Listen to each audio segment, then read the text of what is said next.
Emily Carter, 7 months pregnant and already carrying the weight of exhaustion, fear, and fragile hope, followed her husband Daniel to a weather-beaten farmhouse at the edge of endless fields, a place so isolated that silence itself seemed alive, clinging to the cracked paint, the sagging porch, and the broken windows that glared like blind eyes. Daniel called it a fresh start. But the very first night shattered that promise when Emily stirred awake in the suffocating dark and heard the sound no expectant mother should hear before her time, the fragile, piercing cry of a newborn baby, muffled and echoing from somewhere beneath the floorboards. Her body froze, her hand instinctively clutching her belly, while Daniel muttered it was just wind, but Emily knew the difference between weather and life, between emptiness and a voice calling for comfort.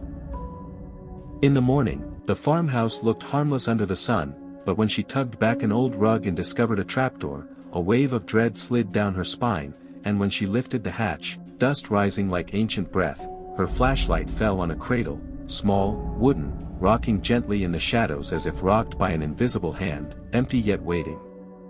That night the cries returned, louder, sharper, pulling her from sleep like a magnet, and when she opened the hatch again, the cradle rocked violently as if something inside wanted out. She whispered, "Hello," only for the wails to cut into silence before a breath against her ear released a single word, "Mama." Daniel laughed at her trembling confession, dismissing it as pregnancy stress, but Emily's fear thickened when she visited town and the old woman behind the store counter blanched at the mention of the farmhouse, leaning forward with eyes like cracked glass and whispering, "That house keeps what it's lost. Don't listen at night. Don't open what should stay shut." Yet at night Emily had no choice but to listen, the lullaby that slithered through the walls, soft at first, then unbearably clear, a tune older than memory, rocking her mind into dread, and with each note her unborn child writhed inside her as if in pain, kicking violently until she cried out. By the third night, red scratches appeared across her swollen belly, raw and bleeding as though something within had clawed at her flesh, and Daniel, horrified but helpless, insisted she must have done it in her sleep, though Emily swore her nails had never gone near her skin. In her dreams, the truth stalked her. She was in the crawlspace, the cradle before her, and a skeletal infant with hollow black eyes wailed soundlessly while beside it stood a woman in a tattered nightgown, face hidden by shadows, pointing at Emily and hissing, "Take him. He's yours now."